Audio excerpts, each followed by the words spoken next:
Welcome to my very first 2024 NFL mock draft. Normally we do a very early one, but we didn't do that this year, so this is going to be my first iteration. We're a couple months away from the draft, and I'm getting into my preliminary rankings. So if you want to go check out my quarterback rankings for this year's class, you can go check that out. And I will have more coming out soon, running back rankings next. As for today, we're doing a predictive mock draft. This is my best guess at this moment in time as to how the draft is actually going to play out. Of course, this is not going to be the way it plays out. There's going to be trades, there's going to be surprises, there's going to be plenty of stuff to hold with the draft. But kicking it off at number one, for me, it's pretty cut and dry at this point. I feel pretty confident that the number one pick is going to be Caleb Williams, a quarterback out of USC. For the Chicago Bears, who have gotten this pick from the Carolina Panthers, you had a really good quarterback prospect fall right into your laps. I mean, they have the opportunity of a lifetime here to move on from Justin Fields, who just hasn't shown the progression that you'd like over his career so far. And I think they ship him off to Pittsburgh and are going to take his replacement with Caleb Williams, who I think is set up very well with Shane Waldron and Kerry Joseph there. So I think this is where Chicago's going to go. It would be a great pick to kick off their rebuild. Number two, the Commanders. Again, this feels pretty cut and dry to me. I know a lot of stuff can happen, surprises happen, but for me, Drake May is the easy pick here for Washington. In any other draft, he would be the number one pick because he's that kind of a quarterback. He's got those tools. He's got great size. Like I said, if not for Caleb Williams, would be the number one pick. So number two here, the Commanders are going to get their quarterback of the future, Drake May from UNC. At number three, a lot of people, very popular to take Jayden Daniels here. There's also a lot of people who like to trade back here. In my eyes, I think the Patriots understand that they're not in a place right now to take a very developmental quarterback like Jayden Daniels, and so they're going to instead choose to build out their offense, which has struggled recently, by taking a generational receiver prospect in Marvin Harrison Jr., who really just has the entire package. I mean, he's big, he's lengthy, he's fast, he's great at the catch point, he's an elite route runner, he really just has it all. So for the Patriots here, you could trade down, or you could take maybe the best player in the class. At number four, the Arizona Cardinals are going to stay put because while they didn't land themselves Marvin Harrison Jr., and while maybe they'll have some offers from teams to move up here since the Patriots didn't take Jayden Daniels, I think Malik Nabers is the pick here.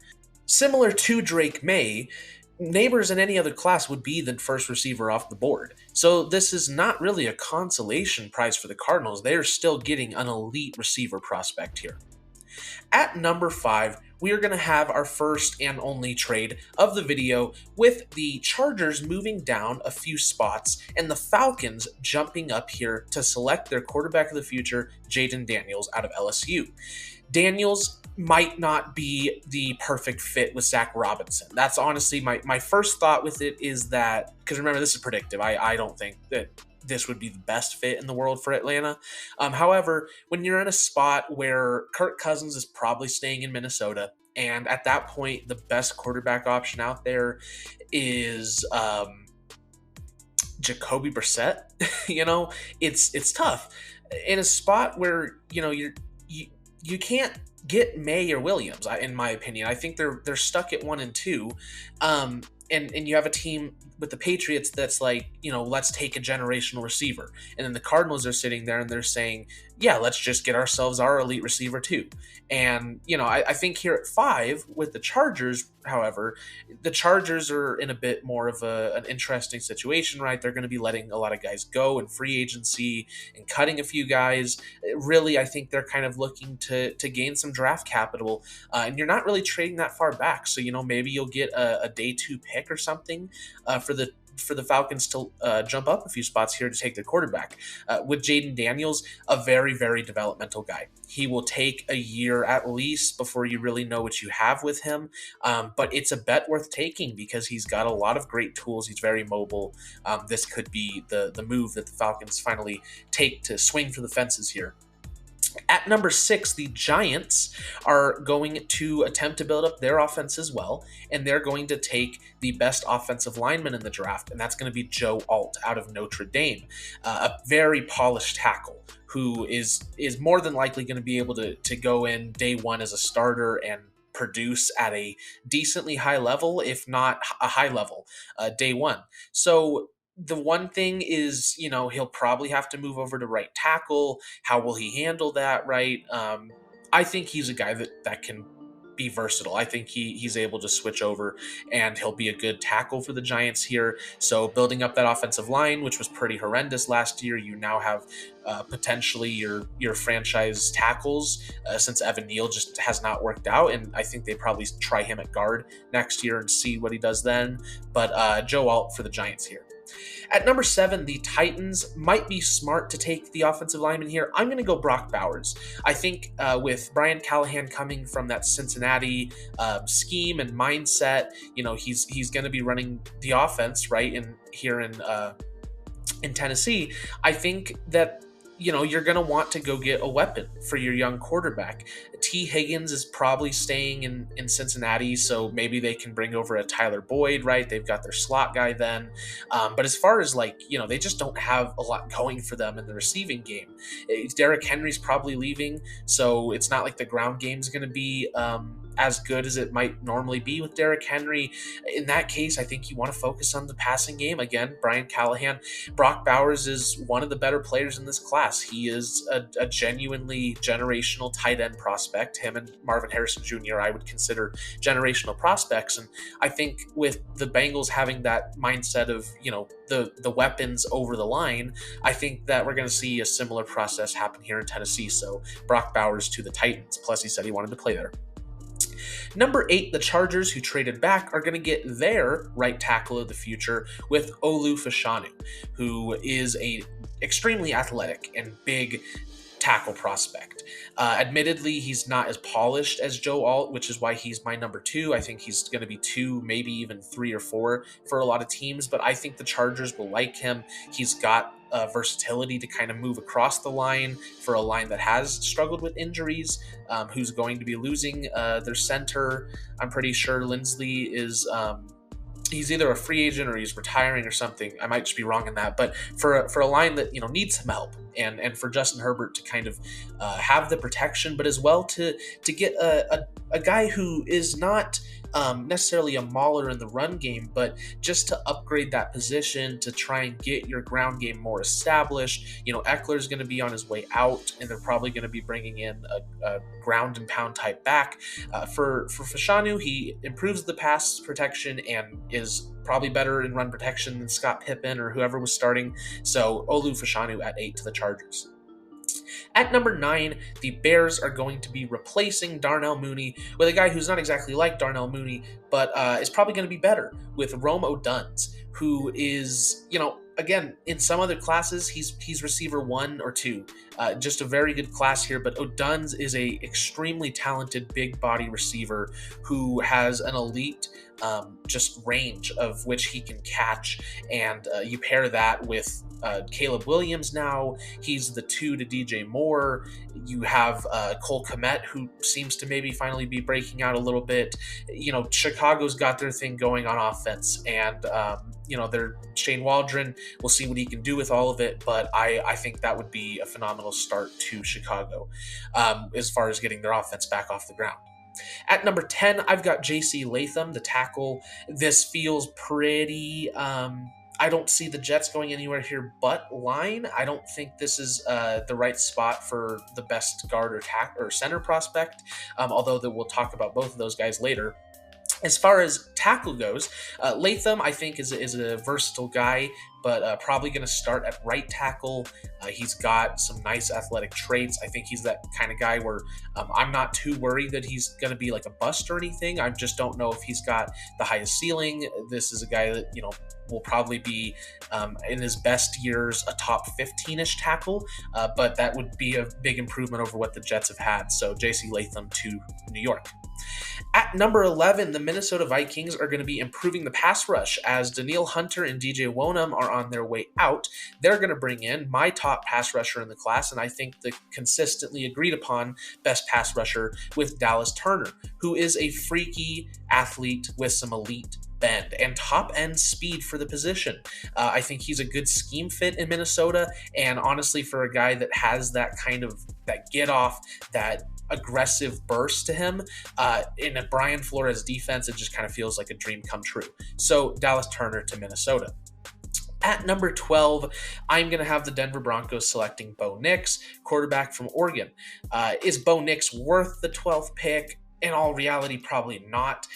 Where this really comes into play is the fact that Denver doesn't have a quarterback right now. And as of right now, the only option they really have is signing someone in free agency. I'd imagine like a Jameis Winston is probably on his way to Denver. But as far as, your quarterback of the future, Bo Nix does fit nicely with Sean Payton. I think he is kind of the opposite of a Russell Wilson, where Russell Wilson is better, when he has to improvise, when he's able to get outside the pocket, take those deep shots. Bo Nix, on the other hand, is the guy that's going to sit in the pocket, make the reads, and deliver the throw. And I think that's exactly what Sean Payton wants and what Sean Payton needs.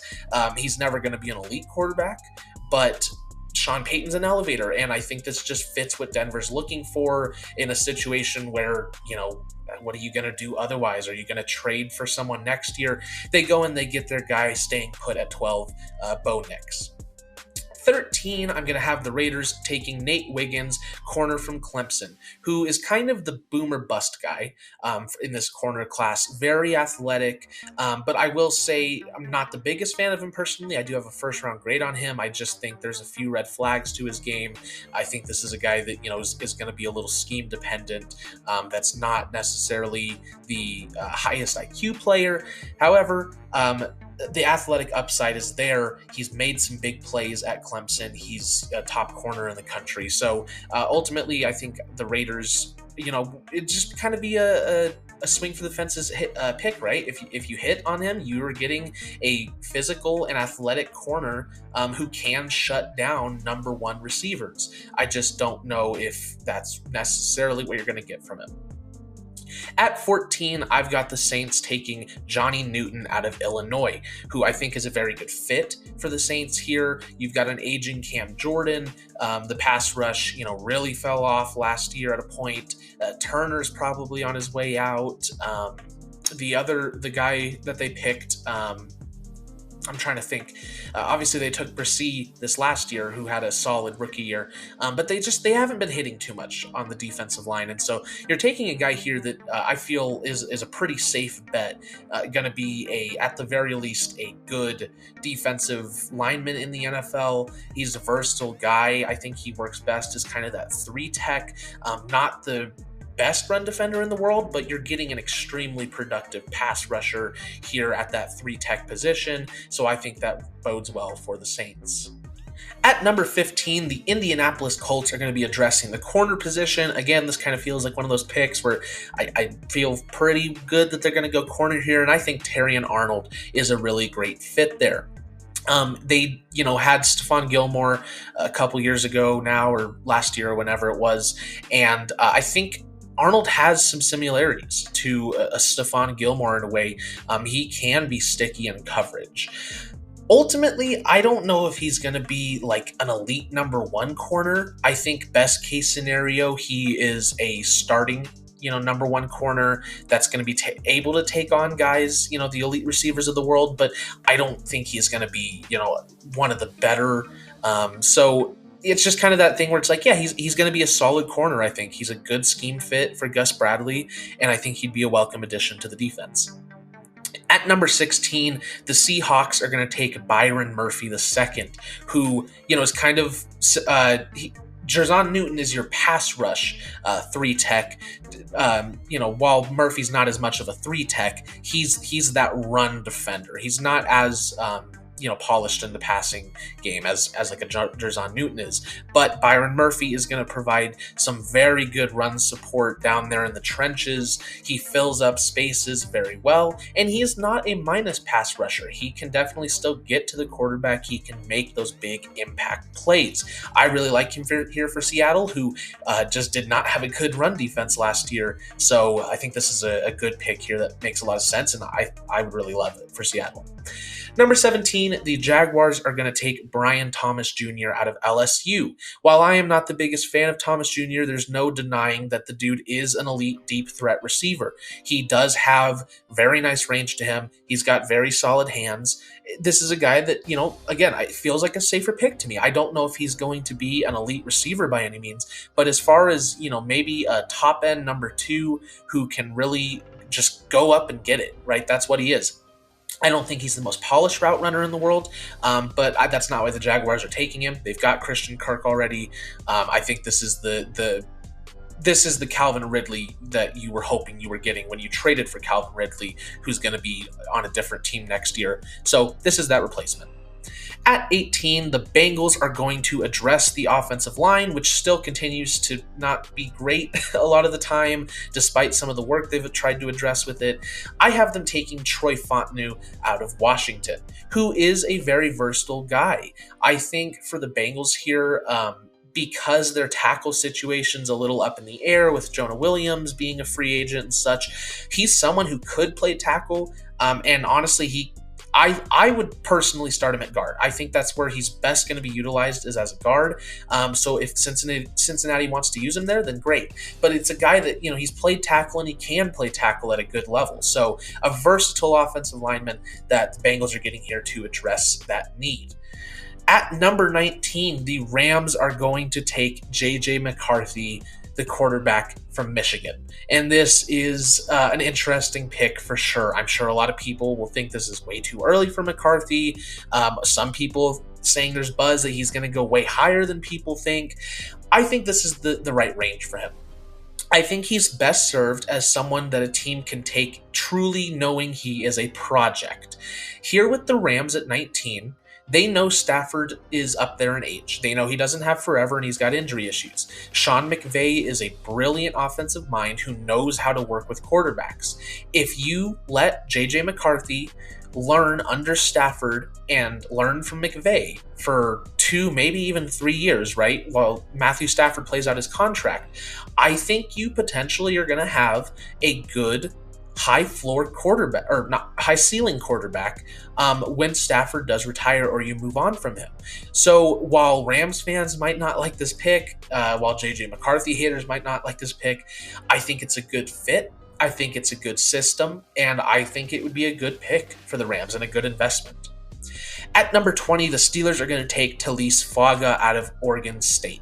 A lot of people are really high on him. He could totally go higher than this, and honestly, you might even just swap him and J.C. Latham, and I'd be fine with that because I think either way it could happen.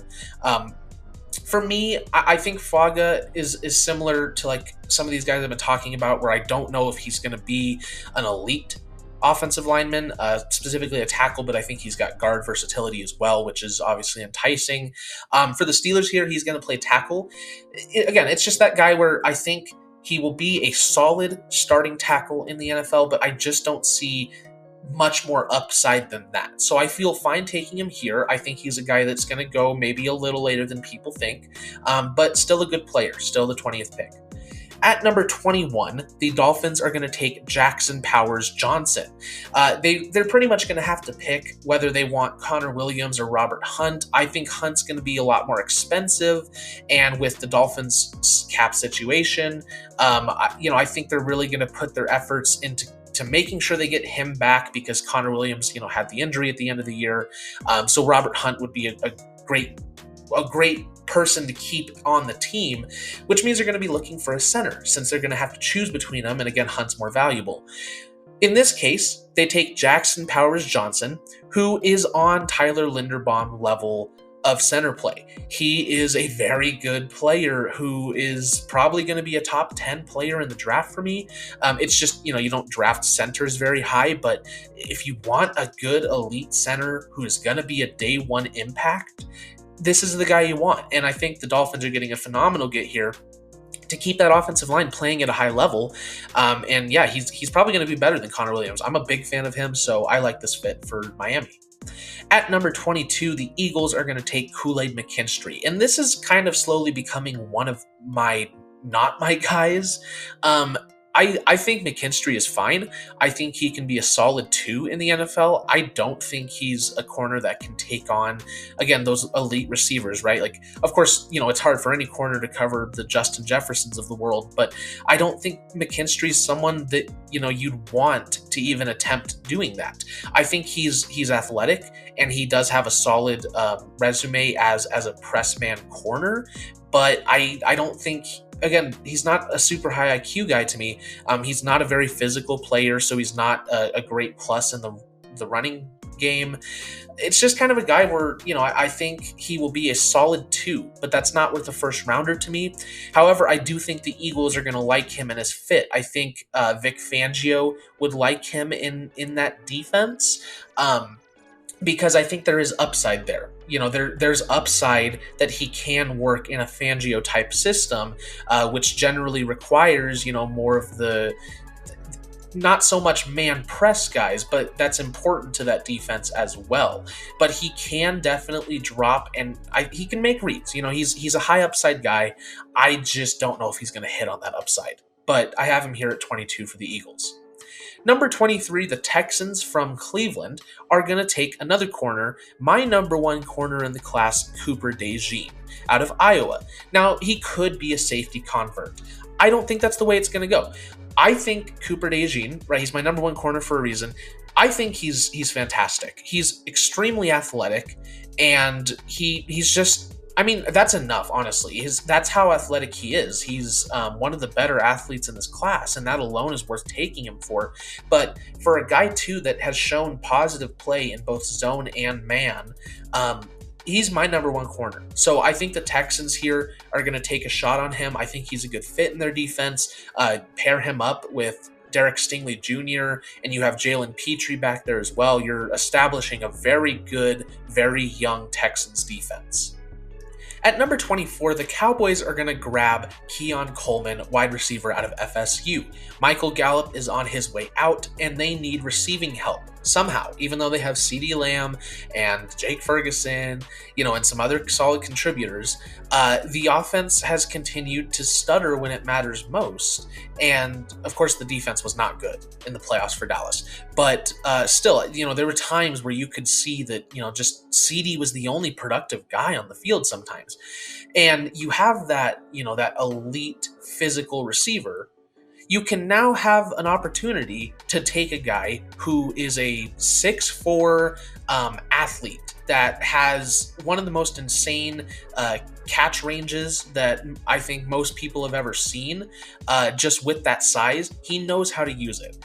Where I come in hesitant with Coleman is that he has not been asked to do an extra lot of route running in specific. He's not the best route runner in the world. It's a guy that, if as long as a corner is, capable of being that physical, if you keep up with him and you're physical, he's just not that, like I said, he's not a route technician. So there is a way to stop him, which for a guy of his size and his athleticism is unfortunate, because if he was a more accomplished route runner, we'd be talking about him like a top 10 pick. And an already very good receiver class. So this feels kind of like the pick for the Cowboys for me, where they need receiving help. I think the fact that he is this big, rangy guy is going to be enticing to them, and they're going to take him to be, the Robin to CeeDee's Batman. Yeah, I have a second round grade on him. I don't think he's worth this pick, but that's the way I see it going. 25, the Packers are going to take Quinion Mitchell out of Toledo, who blew up the Senior Bowl because he's good, plain and simply. And I've been a fan of the guy for a while. He's a physical corner that, I think he can handle those number ones. I have him really high. I have him above some of the corners that we've already taken here. I think he's going to be a really good corner. And I think the Packers, who are maybe close to moving on from Jair Alexander, if they're somehow able to keep him, Jair Alexander and Quinion Mitchell would be a perfect pairing in that Packers defense that hopefully will be playing a bit better with Jeff Hafley, who I also think is going to lend itself well to Quinion Mitchell. I think he fits well in that defense. So I like him here for the Packers. At 26, I have the Buccaneers taking Leashu Latu, who I am a big fan of. Like, it's tough for me because while I do like Latu a lot, and there's another edge rusher I'm sure you've noticed hasn't gone yet, I do believe they're becoming a little overrated. I think Latu is a solid pass rusher who will be a starting kind of outside rushing guy who can play both stand-up and hand in the dirt. For the Buccaneers here, he's going to be that outside linebacker stand-up guy, and I think that fits him well. I like him in that system. Todd Bowles will know how to use him. I think he'll be a good contributor. But I don't see the elite get-off or bend that you really want from a guy that you're expecting to be like a top-level pass rusher. Dallas Turner has those kind of traits. He's got that bend, that get-off. I don't think Latu has that, which is why I have him down here, and I think that's kind of how teams will view him too, that he's not going to be that elite pass rushing threat, but who knows? All it takes is one team to fall in love with him, right? Maybe the Bears like him, and they take him as edge one, who knows? But for right now, I've got him here at 26 to the Buccaneers. At 27 from Houston, I have the Cardinals taking Darius Robinson from Missouri, who is one of my guys. I am a big fan of him, and it's kind of like my Elijah Cansey of the year, where I was a huge fan of Cansey. I think I had Cansey in my top 10 players. Robinson is probably going to end up in my top 10 players too. That's how good I think he is. I think he will be an elite player at the next level, but someone that's probably not going to go, I think the highest he's going to get is around that early 20s range. This is where I obviously think he's ultimately going to land, and the Cardinals are going to be blessed here to get him because I think he's a good get who will play kind of that 3-tech position as well, similar to like a Jerzon Newton in that Cardinals defense. I think Jonathan Gannon would know how to use him, and he'd be a productive pass rusher as well as a welcome addition to the run defense there in Arizona. So I think this is going to be a good get for Arizona. I like the fit as well. At number 28, the Bills are going to take Xavier Leggett out of South Carolina, the receiver who I think is going to be a pretty good receiver. I don't know if he's necessarily a 1, but at the very least, he'll be a very productive 2 that has a nice physicality to his game. He doesn't go down after first contact a lot. He runs some very clean routes. And for the Bills, who are going to lose at least Gabe Davis, I don't know if Stephon Diggs is going to be traded. I'm not predicting that to happen, but they're going to need at least a 2. And so Xavier Leggett is going to serve as that here, and I think he would serve it in a good way. At 29, the Lions are going to take TJ Tampa, a bruising corner out of Iowa State, who would fit their defense very well. I think he fits Aaron Glenn and what he likes to do. He'll be a solid corner. Again, not a guy that's going to be a dominant 1, but a physical corner who can play man defense, has upside in zone as well. A good get here for Detroit. At number 30, the Ravens are going to take Kingsley Suamataia, a tackle out of BYU who might be my favorite prospect in the draft. As far as athletic profiles go, he's one of the best, especially in the offensive line class. And for the Ravens, who, Ronnie Stanley has injury issues. We don't know how much longer he's going to be there. At right tackle, they have Morgan Moses right now. As a developmental guy who you could even switch into guard if you want to, if they want to place him at left guard. I think he's a young, good addition to the offensive line as they got to continue to try and stay good, despite the fact that, they lost a lot of defensive coaching. They lost a lot of talent. So Kingsley here at 30. 31, the 49ers are going to take Jared Verse after losing the Super Bowl. They're going to be losing Chase Young more than likely. I've got them taking Jared Verse as that replacement. I'm not too high on him. He's one of not my guys too. I think he's a fine power rusher, but there's not a lot of finesse to his game, and there's not really any bend. I don't see a lot of traits that would mark him as an elite prospect or pass rusher. So for here, I think the Niners would know how to use him. I think he'd be a good addition to their defense, a guy who has that, power to really get in there and shake up things. But again, I don't see that elite edge player in there, but a good addition here for the 49ers. And lastly but not least, at 32, I have the Chiefs taking Tyler Guyton, tackle out of Oklahoma, who a lot of people are really high on. I think this is kind of the range for him, a late first rounder, early second rounder, a developmental tackle with some great athletic upside, and he can really play in the ground game, on the run, but also a plus pass protector, a guy who could be another one of those great late gets for the Chiefs here, but also someone I think could end up being a guy who fizzles out of the league. There is bust potential there, but this feels like a Chiefs pick. But that is going to round out my first mock draft for the 2024 NFL Draft. Like I said, I've got running back rankings coming soon, as well as some other videos, so if you don't want to miss that, hit the like button and subscribe. Thank you guys so much for watching, and I will see all you guys in the next video.